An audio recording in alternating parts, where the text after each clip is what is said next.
Muito bem, pessoal, dando continuidade às nossas aulas, a gente viu um pouco sobre alguns sistemas que compõem o organismo vivo, né, entre os animais, e agora a gente vai ver o processo de reprodução. Agora o enfoque vai ser reprodução. Tá? O que é a reprodução? É o processo pelo qual as espécies se perpetuam na face da Terra. É a forma que a gente tem de se multiplicar sobre a face da Terra. Existem dois tipos básicos de reprodução, a assexuada e a sexuada.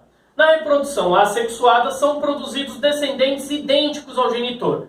Já na reprodução sexuada, o novo ser resulta da combinação de gametas, produzidos por indivíduos do sexo oposto, o que permite a combinação de genes. Então, em resumo, na reprodução assexuada, a gente tem cópias do organismo inicial. Já na reprodução sexuada, a gente tem troca de gametas e tem a recombinação gênica para formar um novo indivíduo. Ok? Vejamos agora alguns tipos de reprodução. Vamos começar pela assexuada, né? Assexuada. Aí aqui a gente tem a divisão binária. Divisão binária. Na divisão binária, ou cisparidade ou bipartição, tanto faz, é a reprodução assexuada comum nos seres unicelulares. A célula é o próprio organismo, que divide-se em duas partes iguais, que passam a ser novos organismos. Isso é bem simples, olha só, as bactérias realizam isso, que é o exemplo mais característico. Então você tem lá o indivíduo com seu código de DNA, ocorre a duplicação desse código de DNA, ele se afasta, ele se separa, os dois se separam, e aí automaticamente você tem aí a fissão, a divisão dessa célula, formando duas células novas, ok? Bom, além disso, a gente tem a divisão múltipla também, né? Divisão múltipla. Como ocorre a divisão múltipla? É o processo de reprodução assexuada em que um organismo se divide em várias partes e cada uma delas se desenvolve em um novo indivíduo. Esse processo pode ocorrer em organismos unicelulares ou pluricelulares. Na divisão múltipla, a gente tem muitas variedades desse tipo de divisão. Vamos começar a ver. Então, a primeira vai ser esporulação. Esporulação. O que é a esporulação? A reprodução ocorre pela liberação de esporos. O que são esses esporos? É uma forma do organismo se reproduzir produzindo um tipo de uma casca bem desidratada. Dentro dessa casca você tem uma cópia do código genético desse indivíduo. Tá? Vamos dar uma olhadinha aqui, ó. Você tem a divisão do código genético. Esse DNA que foi copiado, ele forma um tipo de uma casca onde ele é totalmente desidratado. Essa casca, esse invólucro separado e isolado, é lançado para fora da célula. Isso daqui é chamado de esporo. Tá? Aí o esporo ele acaba se desenvolvendo em qualquer lugar, sem a necessidade de grandes materiais ou um ambiente muito propício para ele. Né? Não há tanta necessidade disso. Próximo tipo, estrobilização. Vamos lá. Estrobilização.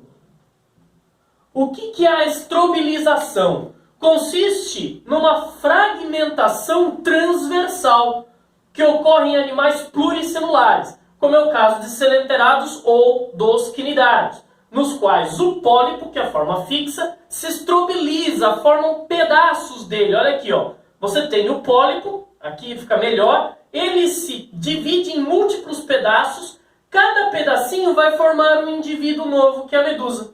Então esse é o processo de estrobilização, ok? Brotamento, outro tipo aqui também. Brotamento.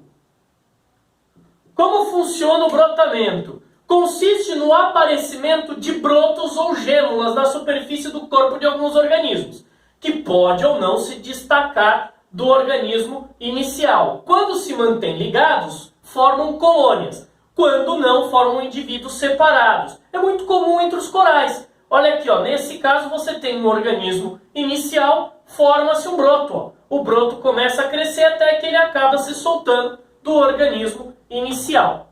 Tá? Outro tipo também de multiplicação assexuada, né, de múltiplas células. E aí você tem a regeneração. Regeneração. Consiste em regenerar partes perdidas do corpo, ou a partir de partes do corpo que já foram retiradas ou perdidas ao longo aí do processo de vida, você tem a formação de um novo indivíduo, comum nas planárias. Olha lá, você pega um organismo, divide, fraciona esse organismo em múltiplos pedaços, cada pedacinho vai formar um indivíduo diferente. Tá? Mais um tipo aí, a paternogênese. Paternogênese. A paternogênese é a multiplicação de óvulos sem a necessidade da fecundação por parte do pai. Olha só, consiste no desenvolvimento do óvulo sem que ocorra a fecundação. Os indivíduos resultantes são haploides. É o caso aí das abelhas. No caso das abelhas, todas as fêmeas ou as rainhas são diploides porque houve fecundação. Já o macho não, é de um óvulo que ficou isolado e não houve fecundação. Ele acaba crescendo e forma o zangão, tá? Que é a abelha sem a fecundação, ok? Esses daqui são os tipos de reprodução assexuada. Agora, na reprodução sexuada, não tem múltiplos.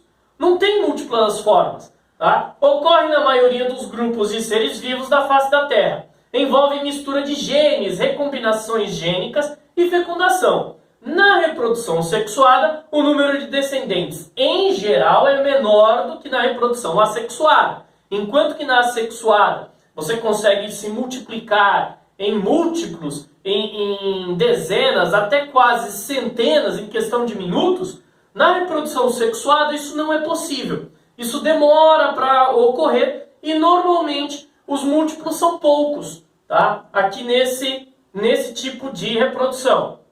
Mas existe uma grande vantagem evolutiva que permite arranjos genéticos, aumentando a variabilidade de caracteres de indivíduos. Então essa variabilidade leva ao processo de adaptação das espécies, leva ao que nós conhecemos hoje como processo de evolução. E aí, por fim, aqui a gente tem um exemplo, né? Você tem a formação dos gametas, masculino e feminino. Esses gametas se fecundam, têm origens de dois organismos separados, sexos opostos, né? Formam um zigoto e a partir do zigoto você tem a formação de um novo indivíduo. Ok, pessoal? Beleza? Mais uma aulinha aí pra gente. Até mais, pessoal!